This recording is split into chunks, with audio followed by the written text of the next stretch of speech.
পুরনো গানগুলোকে আবার নতুন করে এনে যাতে মানে আবার দর্শকদের সামনে শ্রোতাদের সামনে পেশ করছে, কি বলবেন? এটা শুধু পুরনো গান পেশ করছে তা না, এর পেছনে আসলে একটা ভাবনা ছিল।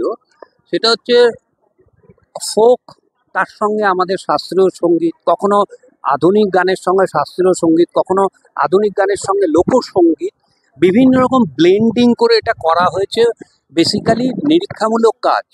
আর আমার যেটা ভালো লেগেছে, যারা যারা কাজ করেছে, আমি শুধু না, পিনাকি যারাই করেছে তারা অত্যন্ত ভালোবেসে কাজটা করেছে। আচ্ছা, যারা গেয়েছে, যেহেতু একটা নতুন ভাবনা, তারাও উজাড় করে দিয়েছে সেটা। নচিকেতা, সোমলতা, ইমন, শোভন, যতজন প্রত্যেকে তাদের বেস্ট দিয়েছে।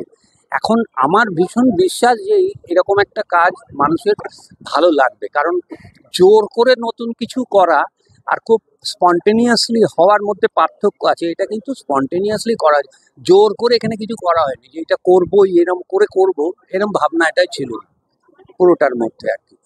আর শখ স্টুডিও মানে নামটাই ওই জন্য দেয়া হয়েছিল যে একটা শখ মানে এরকম যে হতে পারে, সেটা ভাবনার বাইরে। ওর ওর টাইটেলটাও আমার করা। মানে বাংলা গানের নতুন একটা জোয়ার আসছে, কিন্তু এখন খুবই ভালো ভালো বাংলা গান করছে। বাংলা গান অনেক ভালো হচ্ছে, শ্রোতারা ভালো করে মন দিয়ে শোনে না, সেটা একেবারেই খারাপ। ওই যে এক্ষুনি বললাম, স্বর্ণযুগের কথা বলা হয়, শিল্পী গান এই নিয়ে হয়, স্বর্ণযুগের শ্রোতাদের নিয়ে তো কোনো কথা হয় না। সেই শ্রোতা কোথায়, যারা বসে স্থির হয়ে গান বাজনা শুনবে?